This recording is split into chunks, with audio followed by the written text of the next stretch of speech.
Queridos amigos e amigas que nos acompanham pelos raios invisíveis das comunicações virtuais, por intermédio da rádio web Cobem, queridos amigos e amigas que nos acompanham por intermédio das redes sociais, queridos amigos e amigas aqui presentes, Deus seja conosco, nos abençoe através das vibrações salutares dos representantes dele mesmo, que são os Espíritos bons. As parábolas de Jesus escreveu de maneira inspirada o Espírito Emmanuel. São sementes. Sementes, diz ele, de sabedoria, que foram lançadas no solo fértil da humanidade há 2000 anos na antiga Palestina, mas que ainda estão esperando a agricultura e o contexto adequado para frutificar, para produzir os seus frutos abençoados. De maneira inspirada, Emmanuel, na obra O Consolador, diz de uma maneira poética que os ensinamentos do Cristo, especialmente as suas parábolas, contêm recursos em potencial ainda não totalmente desvelados, ainda sendo aguardados para serem totalmente compreendidos, para serem totalmente assimilados pela massa geral, pelas criaturas humanas, colocando-nos, portanto, na condição daqueles indivíduos que estamos diante de ensinamentos deslumbrantes que ainda não conseguimos penetrar, ou pelo menos penetrar em profundidade, em totalidade. As parábolas de Jesus, conforme a tradição dos grandes teólogos, contém as explicações e os desdobramentos dos sermões que ele apresenta de maneira mais frontal e direta. Podemos até dizer, segundo um dos melhores teólogos, que os ensinamentos do Cristo se dividem em o Sermão da Montanha, que contém a síntese dos seus ensinos, e o alto nível da espiritualidade que ele apresenta à humanidade, porque ali está condensado tudo aquilo que Jesus queria dizer, e as parábolas, que são a explicação disso. As parábolas parecem ser uma tentativa de Jesus de tornar para as massas gerais, para as criaturas, aqueles ensinamentos difíceis do Sermão da Montanha, especialmente do Sermão da Montanha, de uma maneira mais palatável, de uma maneira mais digerível, de uma maneira mais compreensível, pelo menos para o nível de consciência daquele momento, mas, lembrando Emmanuel, são sementes ainda aguardando para produzir os seus frutos, o que significa dizer que se trazem uma mensagem que pode ser entendida ou pôde ser entendida na época, ainda não é totalmente assimilada e totalmente compreendida.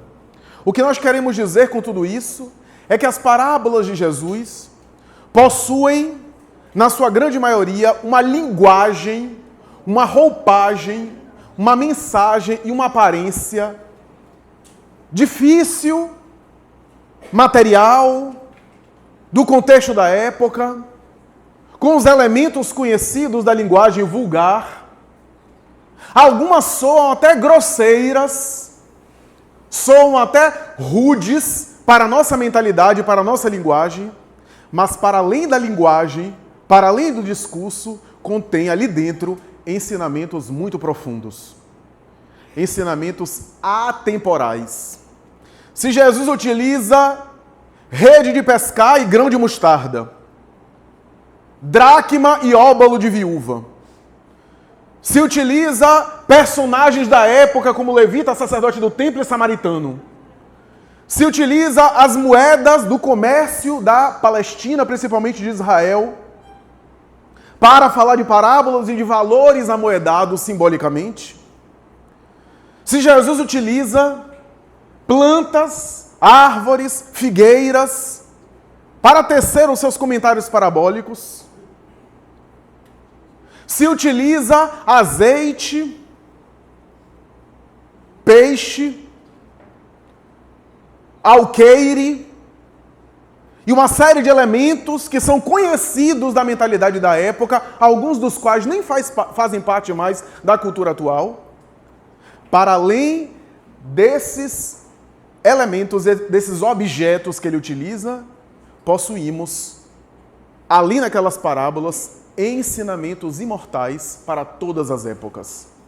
E é essa a ideia da linguagem das parábolas. Os melhores estudiosos dizem que o objetivo das parábolas de Jesus possui uma série de finalidades.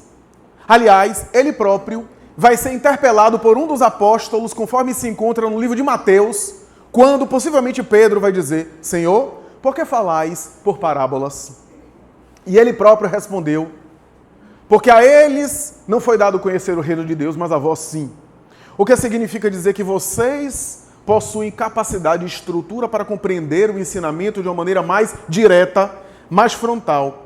Mas para as massas em geral, para o público heterogêneo, para as criaturas que estagiam em níveis de maturidade diferentes, é necessário dosar o ensinamento com metáforas, com alegorias, com símbolos, para não perturbar as pessoas com informação demais, para não atrapalhá-las no seu entendimento. Afinal, enxurrar o indivíduo de informações para as quais ele não se encontra preparado é prejudicar a própria aprendizagem e é atrasar o próprio crescimento, atrapalhar o próprio desenvolvimento. Por isso, é necessário dosar não apenas a verdade, mas dosar também o ensinamento. Paulo, o apóstolo, mais tarde vai dizer que para crianças se dá o leite materno, mas para o adulto já se consegue digerir o alimento sólido. Era o símbolo que ele falava da maturidade de cada um, em que algumas pessoas já conseguem digerir um alimento mais robusto, substancial, para, de alguma forma, metaforizar o conhecimento das grandes verdades espirituais. A parábola tem o objetivo de facilitar a comunicação, porque tornava ensinamentos complexos de maneira simples, pelo menos na aparência, dando às pessoas aquele ensinamento simples, de alguma forma permitindo que todas as pessoas pudessem ter o mínimo de noção daquele ensinamento. O básico todo mundo saía sabendo, o essencial ou o geral todo mundo saía sabendo. Agora, a depender do nível de maturidade, cada um poderia penetrar mais ou menos naquele ensinamento em camadas mais profundas, desdobrando ainda mais, conhecendo ainda mais, permitindo entender nuances maiores, a depender do nível de maturidade, mas na linguagem fria do texto, na linguagem textual, na letra, já se encontra ali o ensinamento para todos, para todas as pessoas. E esse também era um objetivo, a simplificação de mensagens complexas, mas também o recurso de possibilitar gravar na memória popular e na mente das criaturas de uma maneira mais fácil, porque com histórias simples, com elementos alegóricos bastante lineares, a criatura gravava de uma maneira muito mais fácil aquela história e reproduzia na tradição oral, já que no Oriente, na época do Cristo, a tradição toda era oral e não era escrita.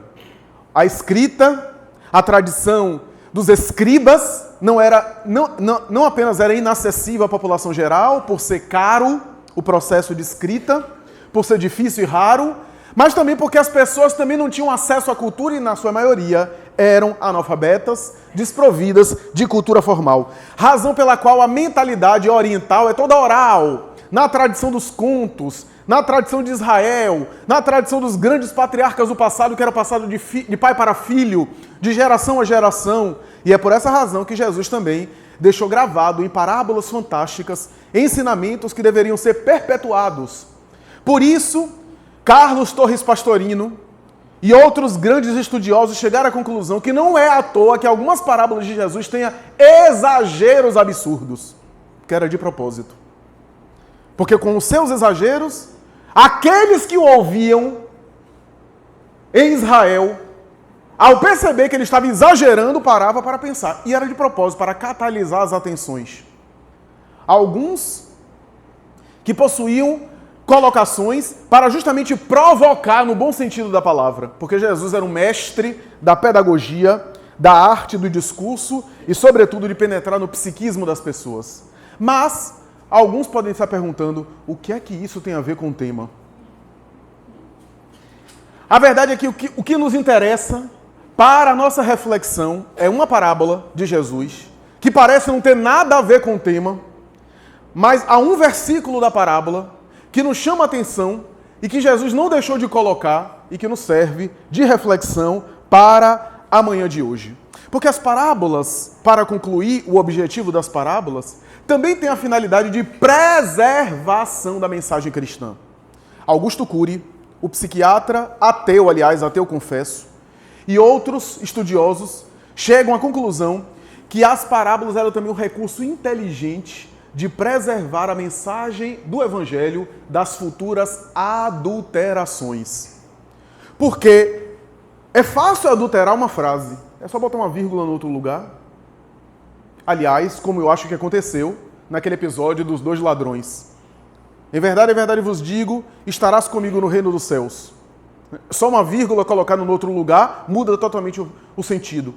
Em verdade vos digo hoje, vírgula, estarás comigo no reino dos céus. Ou, em verdade vos digo, vírgula, hoje estarás comigo no reino dos céus. Se a vírgula é colocada depois do hoje, eu digo hoje, estarás comigo no reino dos céus. Não disse quando vai estar, mas eu vos digo hoje. E a vírgula antes do hoje, você vai estar comigo hoje no reino dos céus. Mas o que importa? Ter uma vida toda errada, de corrupção, de comportamentos inadequados, e no final da vida, morrer ao lado do Cristo, já é estar no reino dos céus, aqui para nós, filosoficamente falando.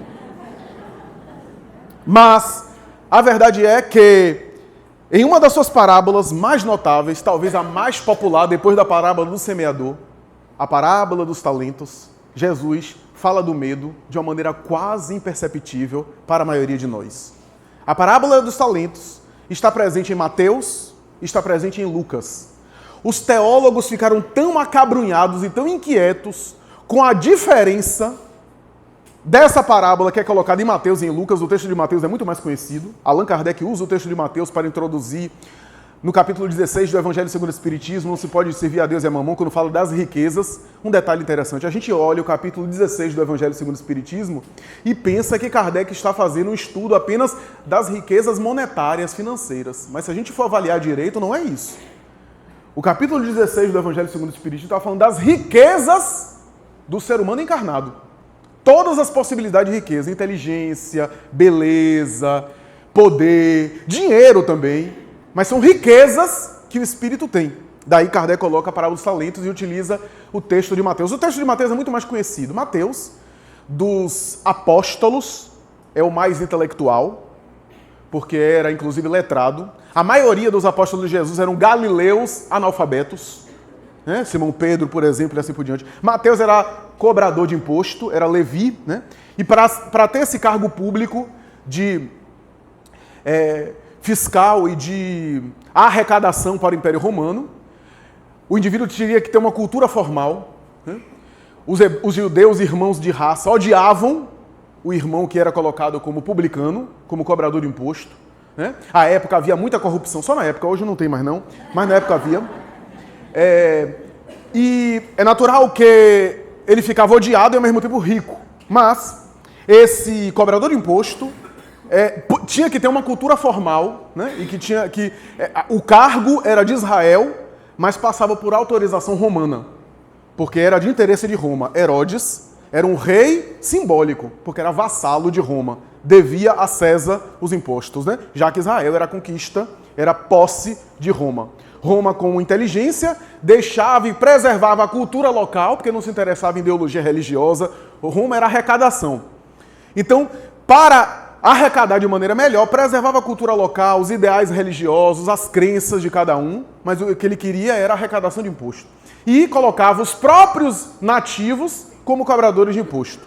Então, Levi, Mateus, era cobrador de imposto antes de abandonar as suas atividades para seguir Jesus, para seguir o mestre. Era letrado, era culto, e dos 4 evangelistas é o evangelista judeu, hebreu, que escreve o evangelho para os hebreus. E por isso o evangelho de Mateus é feito de uma sofisticação e de uma série de discursos para conectar o Novo com o Antigo Testamento. Tanto é que depois do Antigo Testamento, o primeiro evangelho, pela ordem, é de Mateus, para ligar Moisés e a lei e o Cristo. Moisés sobe na montanha do Sinai e recebe o decálogo. Aí Mateus coloca que Jesus sobe ao monte e fala o sermão da montanha. O tempo todo Mateus tenta colocar Jesus como o novo Moisés, o Messias. Muita gente não sabe que o evangelho de Mateus não é biográfico. Ninguém lê o evangelho de Mateus achando que está ali numa cronologia. Porque tem um capítulo só que ele fala de parábola. Já pensou Jesus um mês inteiro só falando de parábola? Aí Pedro... Não, esse mês é só parábola, viu, Pedro? Não, ali são eixos temáticos. Só que Lucas é grego. Não é judeu, não tem compromisso com a cultura judaica. Lucas é um cidadão universal, né? Porque era a mentalidade universal da Grécia e Roma era herdeira da Grécia.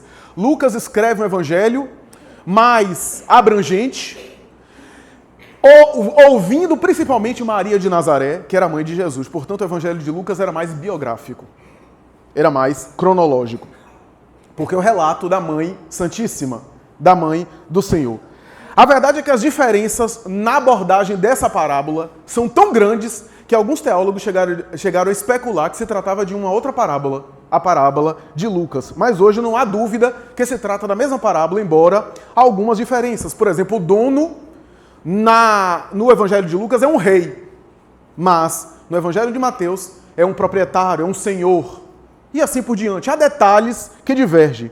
A verdade é que a interpretação mais conhecida é que a gente recebe dons de Deus, talentos, e esses dons são multiplicados ou não, a depender do exemplo que se é colocado.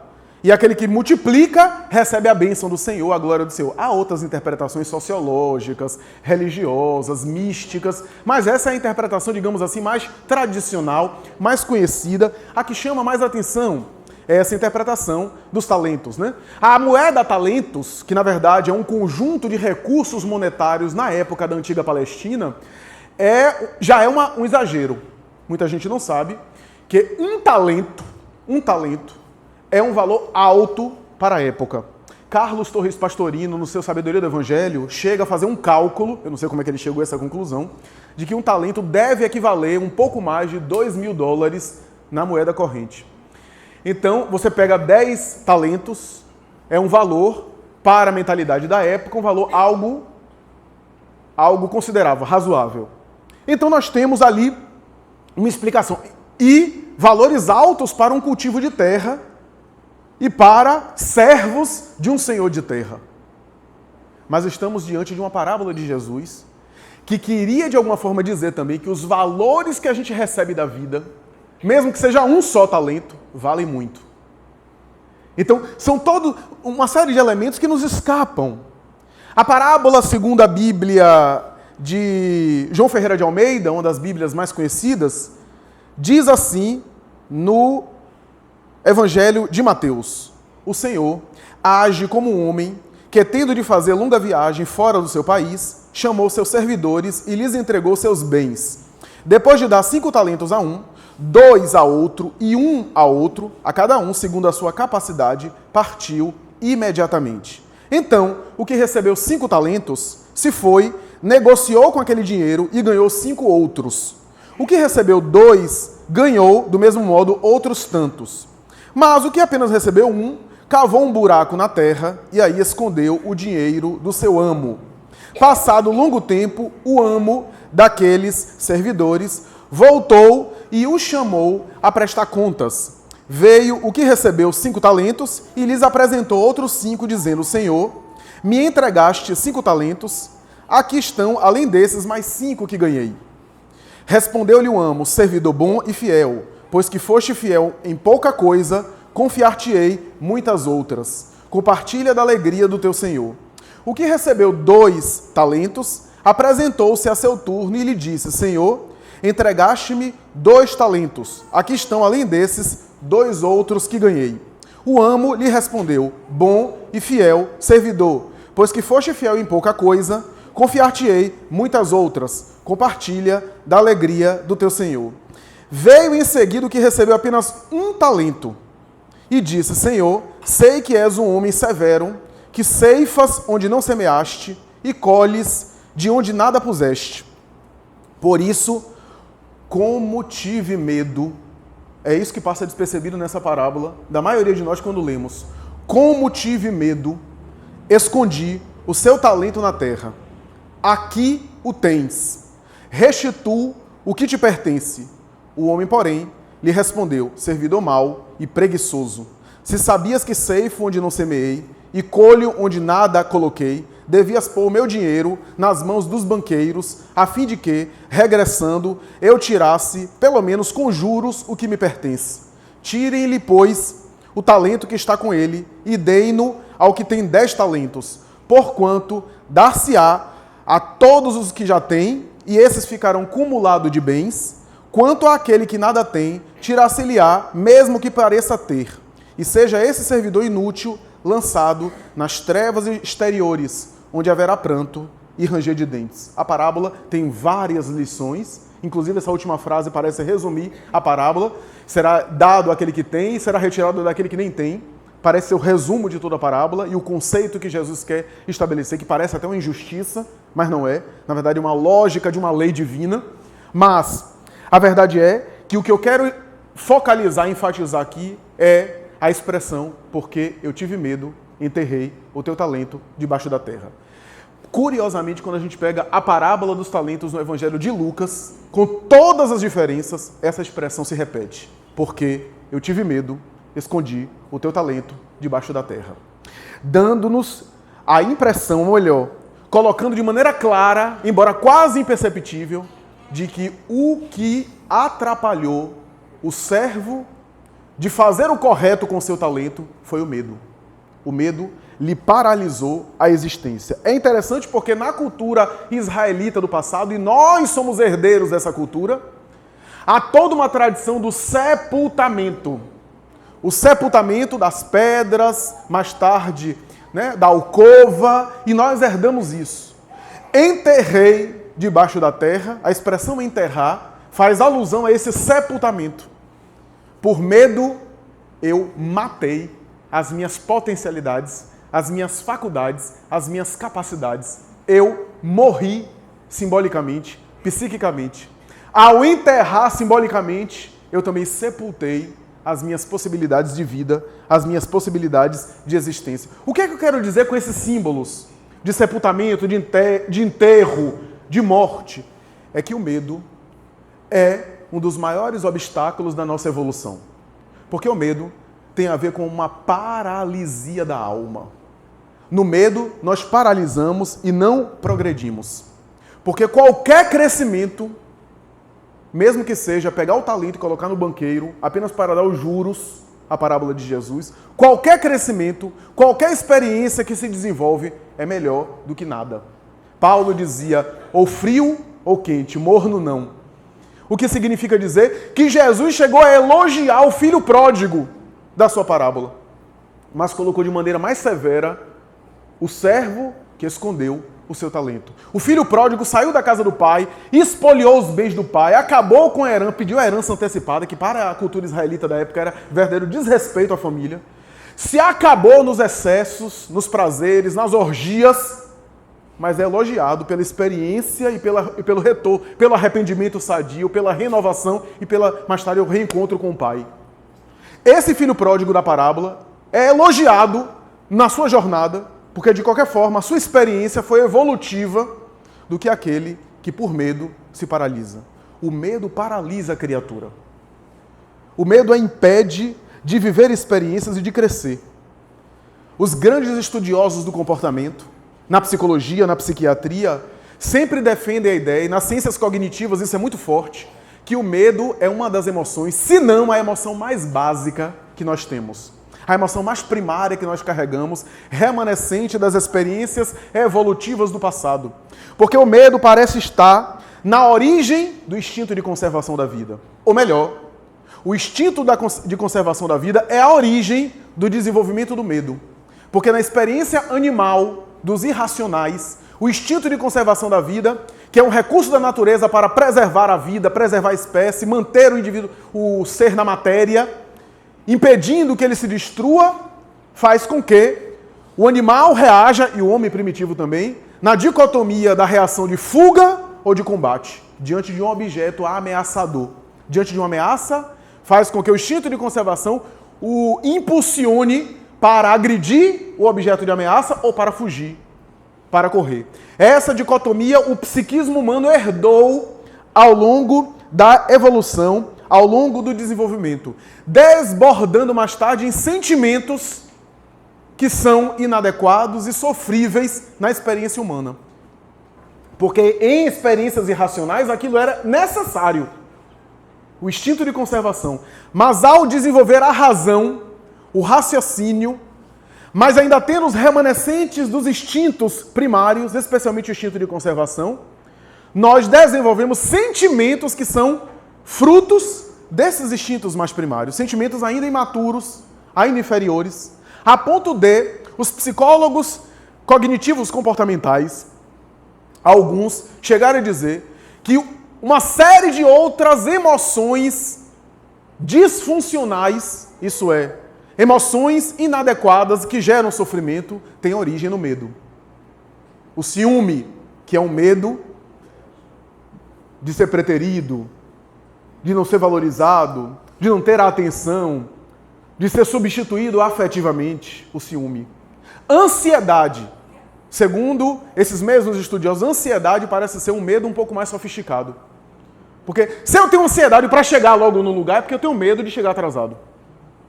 Se você for fazer esse raciocínio, em qualquer contexto de ansiedade, você vai ver que sempre tem medo por detrás. O medo está por detrás das manifestações ansiogênicas. Só que a ansiedade parece ser um medo voltado para o futuro. Um medo direcionado para o futuro. E assim a gente vê, a ponto de alguns estudiosos chegarem ao ponto de dizer que existem dois sentimentos. Alguns consideram isso exagero, mas eu vou colocar. Dois sentimentos, medo e amor. Ou seja, para eles, o ódio não é o contrário de amor. Porque ódio é afeto. Ainda que seja um afeto doente, quase sempre a gente fica com ódio daquela pessoa que a gente ama e que nos magoou. Então, no fundo, como diz Emmanuel, o ódio é o amor que enlouqueceu. Mas o medo é a resistência ao afeto, à experiência do afeto. A resistência a viver uma experiência afetiva. Porque o medo parece estar na zona do fisiológico. A semelhança da ira. A ira parece ser fisiológica, né? A adrenalina das suprarrenais, a descarga, a ruborização, né? A vascularização do sangue e a raiva, a ira. O medo parece estar associado a um fenômeno quase que fisiológico. Então, nós temos esse mecanismo, que parece ter, inclusive, recursos fisiológicos, mesmo, palpitação cardíaca, sudorese emudante, dilatação da pupila. Veja que são mecanismos sensoriais instintivos.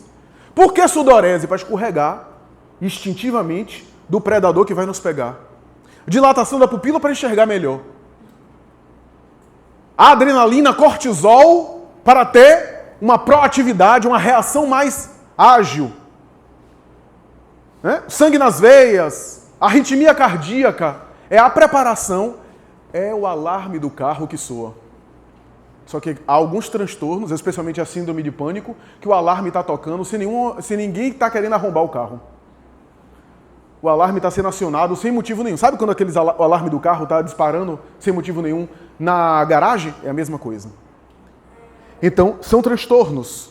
Joana de Ângeles, na mensagem que nos serve de tema, vai dizer que existem, basicamente, 5 medos capitais que envolvem a criatura humana na vivência atual. O medo da velhice, o medo da pobreza, o medo da crítica, o medo da perda de um afeto profundo. E o quinto, que ela considera que é a base de todos os outros, o medo da morte. Ela vai dizer que inconscientemente todos esses outros medos têm a ver com o medo da morte. Porque o medo da velhice é o raciocínio de que se eu estou ficando velho, eu estou mais próximo da morte. Nem sempre. Tem muito idoso ficando e jovem desencarnando. Nem sempre, mas a nossa raciocínio é isso. Medo da doença é porque a doença vai me levar à morte. Nem sempre. Eu tenho um parente que todo ano ela diz, hoje é o último ano que eu vou passar. Todo mundo da família está morrendo e ela está enterrando todo mundo.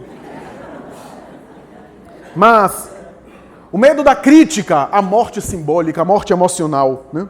O medo de um afeto profundo, eu não vou sobreviver. Aí tem a ver com algo mais emocional, né, de sobrevivência, porque a perda de um afeto profundo remanesce aquela experiência do homem primitivo sozinho, diante da agressão da natureza, das manifestações naturais, e sozinho ele também morre.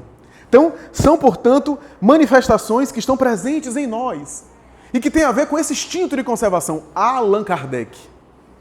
Allan Kardec vai dizer, de uma maneira objetiva, na terceira parte do Livro dos Espíritos, que há uma predominância da natureza animal sobre a natureza espiritual no homem.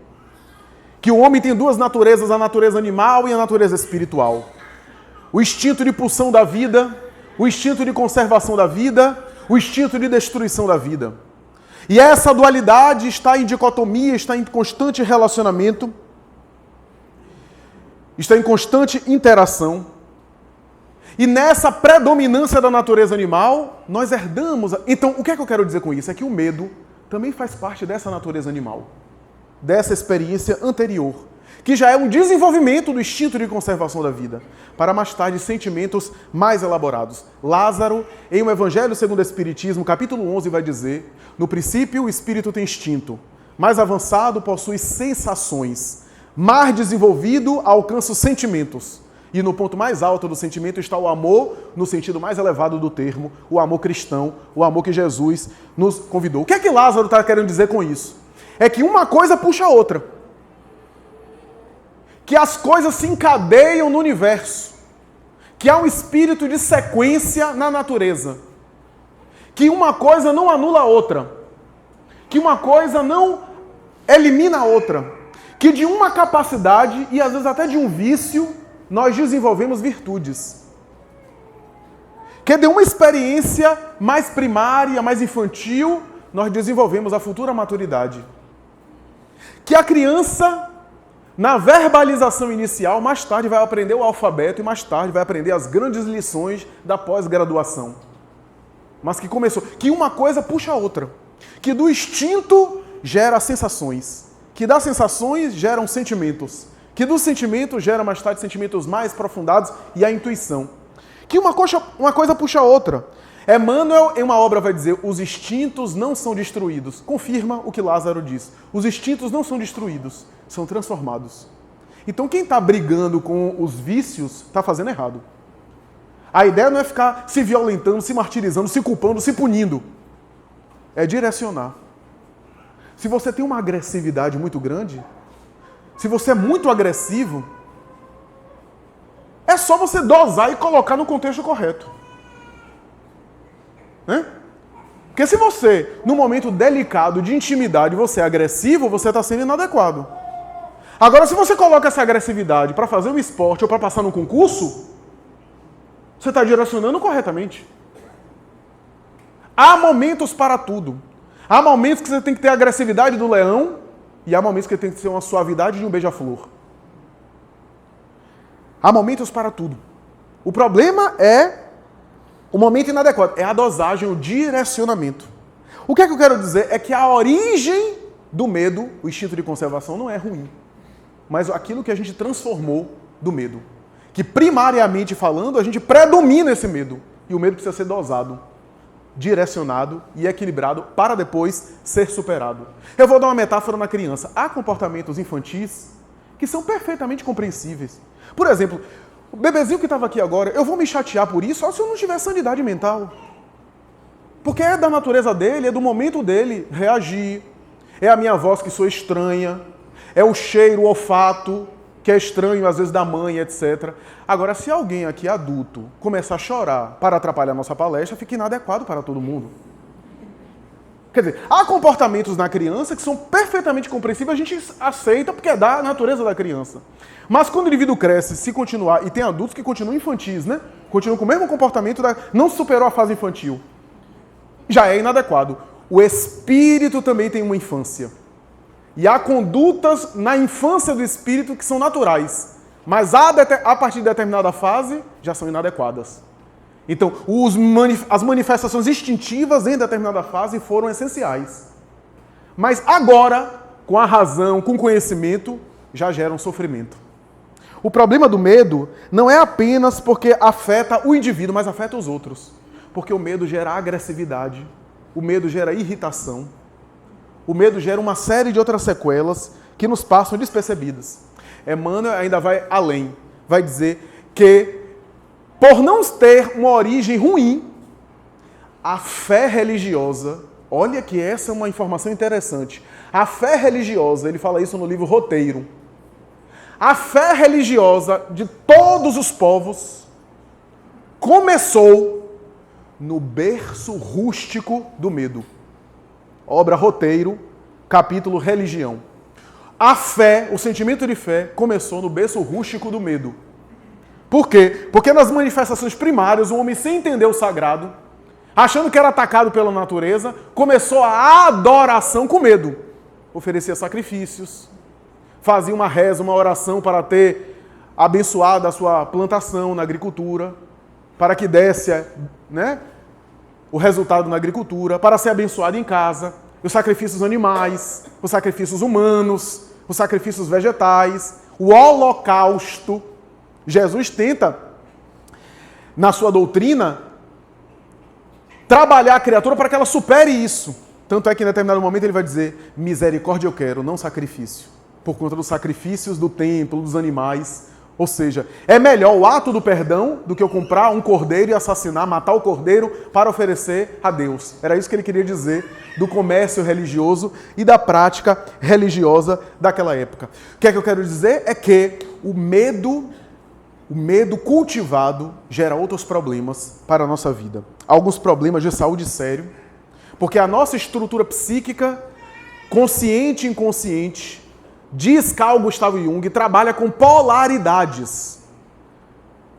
O que significa dizer que tudo aquilo que eu reforço na consciência, eu estou reprimindo o oposto do inconsciente. Já falei aqui isso em outras palestras.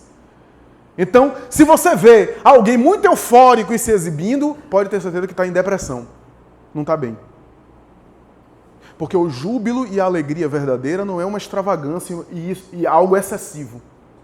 A euforia é o outro lado da moeda da depressão. Não estou dizendo para a pessoa ficar bem, etc. Mas aquele exagero, aquela extravagância, aquele exibicionismo é um sintoma de que algo não vai bem. Toda atitude exagerada conscientemente no mundo exterior revela algo inconsciente que está querendo camuflar, que está querendo negar, que está querendo esconder. E que, na verdade, eu me confesso com isso. Eu me confesso com isso. O que é que eu quero dizer? Que a junção, como diz Joana de Ângeles, a fusão pelo autoconhecimento, pelo amadurecimento, faz com que essas polaridades sejam unificadas em uma síntese de experiência. Em uma experiência planificadora, uma experiência saudável de vida e que tem a ver com essa superação das dicotomias. Por incrível que pareça, sabe qual é o outro lado da moeda do medo? A agressividade. Toda pessoa agressiva está confessando que tem medo. Porque, lembram? Reação de fuga ou de combate. Toda reação agressiva é uma atitude de medo profundo. Eu comentava isso numa palestra ontem, uma outra casa irmã, que eu conheço uma pessoa que é um lutador de artes marciais, é uma espécie de pitbull, sei lá o quê, e ele vive agredindo todo mundo, vive batendo, vive se armando em confusão, já foi preso, já entrou em briga até com o policial. Uma hora dessa vai acontecer uma tragédia nele. E ele é dedicado às artes marciais, etc. É um armário de 2 metros, só que eu conheço ele, conheço o mestre dele de jiu-jitsu, que é 2 vezes mais do que ele, mais forte, mais capaz e que tem muito mais domínio de luta marcial, de briga. E esse indivíduo que é o mestre dele é a pacificação em pessoa. Tranquilo, Eles saem juntos às vezes, ele é provocado na rua, fecham o carro dele, xingam ele e ele não reage. E certa vez eu vi os dois conversando e o meu amigo, que é um amigo mais próximo, o agressivo, ouviu do mestre e disse assim: fulano, sabe por que você vive se metendo em confusão? Vive se metendo em confusão, batendo, apanhando, sendo preso, etc. Porque no fundo você tem medo. Porque veja, o quanto eu sou provocado, você vê eu reagindo? Sabe por quê? Porque eu não tenho medo. No fundo, essa reação de agressividade sua é medo. Medo de ser agredido, você agride antes. E ele tinha total razão. Me deu uma aula de psicologia. E é verdade. Porque o medo vitaliza em nós aquilo que a gente mais teme. Sabe aquela coisa que você fica com medo da barata e a barata vai pra cima de você? Se identificaram, né? Porque é a forma pensamento. André Luiz tem uma obra que fala de uma situação conjugal difícil. E a esposa do personagem, com uma paranoia de medo, de traição, e começou a engendrar na cabeça uma coisa que não existia, acerca de uma amiga em comum do casal. E engendrou tanto, vitalizou tanto, pensando na criatura, que não tinha nada a ver com a história, ela achando que o marido estava tendo alguma situação, algum relacionamento com a amiga de ambos. Mas vitalizou tanto que quando André Luiz entrou na casa da família, se aproximou dela, viu a dita cuja lá. E ficou, essa não é fulana, amiga dos dois, que é objeto de suspeita da mulher dele? Pois é ela mesma. Desencarnou, tá aqui? Pois não é um espírito aí. É uma forma pensamento. Uma forma pensamento criada pelo psiquismo, através da matéria mental, da esposa com medo, paranoica, que estava ali atormentando e retroalimentando aquele processo, num processo quase de hipnose em relação ao conflito conjugal, à situação de casa. Então, o medo vitalizado gera isso. O medo vitalizado gera irritabilidade, gera agressividade. É claro que há elementos que nós trazemos de outras reencarnações. Joana de Ângeles, em várias obras, vai dizer isso. Que há fatores que a gente já traz como predisposição ao medo, que aí já são reminiscências de experiências do passado, nas quais quase sempre há a culpa de condutas equivocadas que nós fizemos, que plasmaram em nosso inconsciente, que introjetaram no nosso mundo íntimo, condutas incorretas moralmente, e que se arquivaram. E essa culpa, essa autoculpa que ficou dentro de nós, gera na encarnação atual fenômenos de fobia, de receio injustificável. A fobia é um medo irracional. De receio injustificável, de pânico, de pavor, que aí já tem traços reencarnatórios, fenômenos de reencarnação anterior. Sejam por traumas profundos que estão associados a fenômenos trágicos que aconteceram. Os terapeutas de regressão de memória se referem muito às experiências do passado em que a pessoa, por exemplo, entrava em coma, tinha uma parada cardiorrespiratória, mas não necessariamente falecia, e pelo diagnóstico de morte imprecisa, a pessoa era enterrada viva, em estado de catalepsia às vezes, e acordava na sepultura, naquela asfixia profunda, e acabava desencarnando num pavor, e retorna com seus arquivos no inconsciente, com medo de lugar fechado. Eu já vi uma pessoa, num lugar como esse, num salão como esse, amplo assim, a porta fecha e a pessoa começa a gritar, que são os arquivos do inconsciente no passado, por conta do trauma de ter morrido. Allan Kardec, inclusive, examina um caso desse, de uma pessoa que teve exumação cadavérica, e quando retirou, percebeu-se que a pessoa não havia morrido, e havia morrido mais tarde no caixão, devorando a própria mão de angústia por asfixia. Então a pessoa volta com esse receio fóbico desse trauma, mas que tem origem também a condutas anteriores. Quer ver uma coisa que eu sempre levanto? Eu estou falando de barata, né? Por que a gente tem tanto medo de barata? Um bichinho tão bonito, aquela casca envernizada que brilha. Do ponto de vista científico, não há razão nenhuma, porque a barata é muito mais inofensiva até do que algumas formigas. Com exceção de alguns elementos alergênicos para algumas pessoas que têm hipersensibilidade, na sua maioria a barata não tem nenhum tipo de prejuízo para a nossa saúde. Mas por que isso? Quem sabe, quem já fez exumação cadavérica sabe que o que sobra é cabelo, alguns ossos e barata. O que significa dizer que, penso eu, que em algumas experiências nossas, quando ficamos presos ao túmulo por apego material, por sensualidade, por egoísmo, por uma vida moral equivocada que psiquicamente nos vinculou ao cadáver, a gente tem relatos mediúnicos disso, né? O espírito preso à matéria, à decomposição material.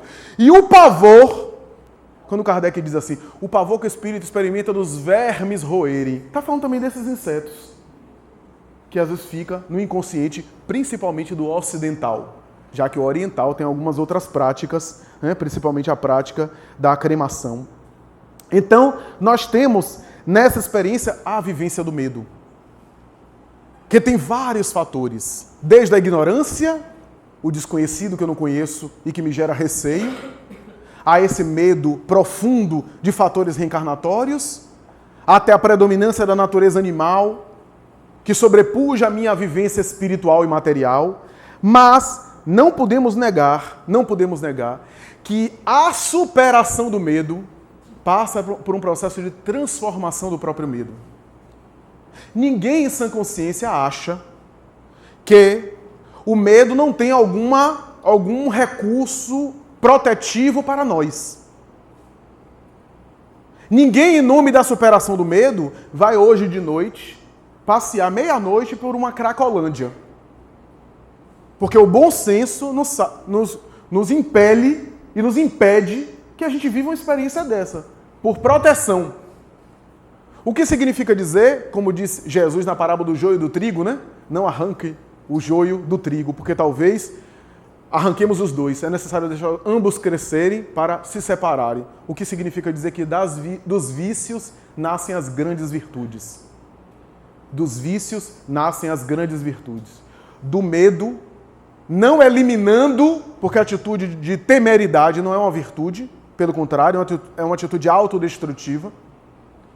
Mas, por outro lado, o medo excessivo. Eu não vou passar por uma Cracolândia à noite, porque eu estou em perigo, eu sei que eu estou em perigo, eu estou sendo suicida.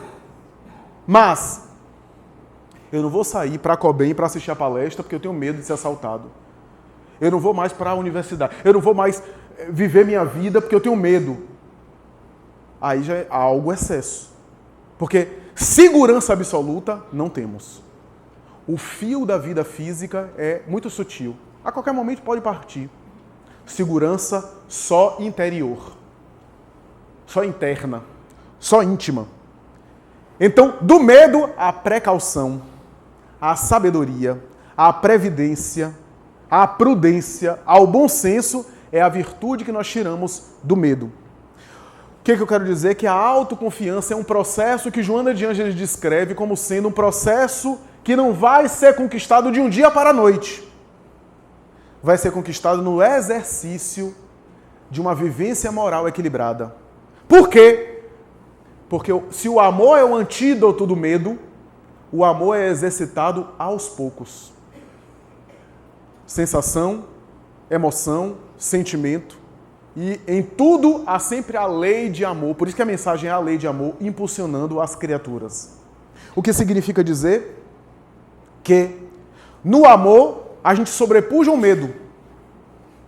No amor, no bem, exercido, mas não vai ser de uma hora para outra.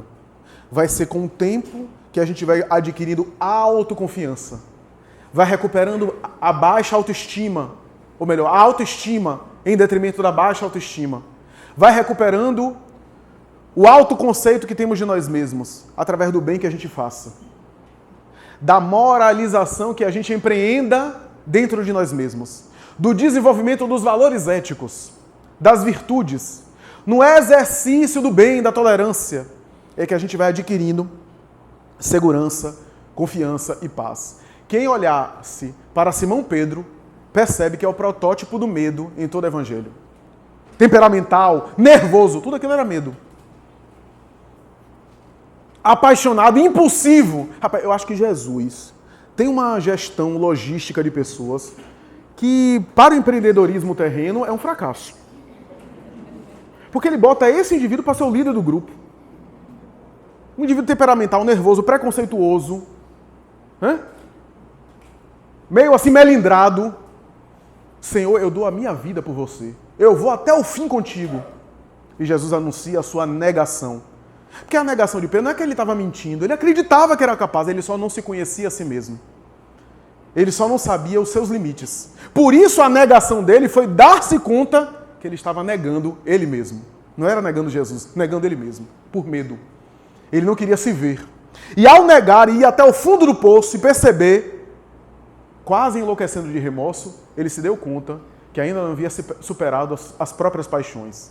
O medo que fazia ele cortar a orelha do soldado Malcos. Que fazia com que ele enfrentasse as coisas de maneira agressiva. Tudo medo. E a gente vê mais tarde, depois do grande erro que gerou o remorso, ele, durante anos na casa do caminho, conforme narra Emmanuel em Paulo e Estevão, ele superando a ponto de mais tarde, nos grandes conflitos dos apóstolos, ele se colocar, agora não mais com medo, tranquilo. Em alguns momentos a remanescência vinha, né? Por exemplo, quando Paulo foi para Roma e ele foi visitar Paulo estava no cárcere e a perseguição romana começou a cair mais intensamente. Ele resolveu, dar no pé, voltar para Jerusalém. E diz a tradição que quando ele estava saindo para pegar o barco, Jesus aparece na sua visão psíquica. Ele olha, Senhor, vai para cima de Jesus. Jesus atravessa ele. Ele olha para trás, Senhor, aonde vai? Morrer, Pedro, com aqueles que me são fiéis. Ele entende e fica em Roma. Ora, nós temos esses remanescentes. Ele teve que trabalhar muito para mais tarde entregar-se ao holocausto. E narra para concluir, em Antologia Mediúnica do Natal, que quando, anos depois, ele é levado pelos romanos para o martírio, colocaram numa cruz para ridicularizar a crucificação do Cristo. E ele não aceita. Na sua sabedoria, ele percebeu o seguinte, que a crucificação do Cristo deveria ser única para simbolizar na história da humanidade. Se aquilo começasse a se banalizar, a crucificação do Cristo perderia sua mensagem, na sua opinião. O que é que ele fez? Ele pediu para colocá-lo de cabeça para baixo, para ser crucificado de cabeça para baixo. Narra, inclusive, Giovanni Papini, o teólogo católico italiano. Ele foi colocado de cabeça para baixo e diz Humberto de Campos Espírito, através de Chico Xavier, que ele vê o soldado Malcos, aquele que teve a orelha decepada. O Evangelho não fala que Jesus colocou a orelha de volta. Fala que Jesus curou a ferida. Aí estava o soldado Malcos com ódio, irradiando a sua fúria. E pede para um dos seus asseclas começar a açoitada, enquanto ele estava sendo crucificado. Um dos seus servidores, com muito ódio, começa a chutá-lo. Malcos vai adiante, porque era uma espécie de legionário que comandava soldados. E ele ali. Até que o antigo pescador Galileu não morria. Já estava quase no anoitecer. E Aniceto, um dos soldados de Malcos, pega uma pedra e ruma na cabeça do apóstolo, provocando a desencarnação imediata. Pedro sente um frêmito, desencarna, libera-se dos liames corporais e, ao abrir os olhos e começar a enxergar, vê o próprio Senhor numa região iridescente da espiritualidade. Abraça-o, chora-o demoradamente e, ainda convalescente, Jesus diz, fica aí um pouco, recupera-te. E Pedro diz, Senhor, mas aonde vais? Irei fazer uma excursão na terra, irei trabalhar. Pedro diz, mas há quanto tempo eu estou aqui deitado, me recuperando, recobrando a lucidez? Você está aí mais ou menos há 2 semanas. Então é tempo demais, eu vou com o Senhor. Levantou-se ainda cambaleante e começou a acompanhar o Senhor. Desce às regiões de Roma, começa a atender uma aqui, uma acolá. Jesus assessorando, sorrindo, vai ali, vai além, etc. Acompanhando, até que chega perto de uma casa, perto ali da Via Ápia antiga de Roma. E Jesus, com a sua visão psíquica, diz, Pedro, alguém dentro dessa casa lhe chama. Pedro não estava imaginando que Jesus já tinha arquitetado tudo aquilo antes dessa excursão, para que Pedro pudesse rever a sua própria caminhada. Senhor, mas quem é? Entre, porque é contigo. Quando o apóstolo entra na casa, encontra o seu algoz, aquele que havia arrumado a rocha na sua cabeça, operado o desfecho da sua desencarnação. de joelhos, pedindo perdão a Deus e orando ao pescador de Cafarnaum, orando ao apóstolo de Jesus, pedindo ajuda para o filho que delirava de febre e estava pronto, prestes a morrer. Pedro olha, tem um frêmito, tem uma oscilação emocional, olha para trás, Jesus está com ele e sorri, como se dissesse, é contigo. O apóstolo se aproxima, ergue as mãos, e depois de meia hora mais ou menos, a criança começa a melhorar. E diz Humberto de Campos Espírito que a partir dali, Pedro havia compreendido a experiência de unificação do medo para a coragem, a segurança, mas sobretudo a plenitude, a paz interior. Muita paz.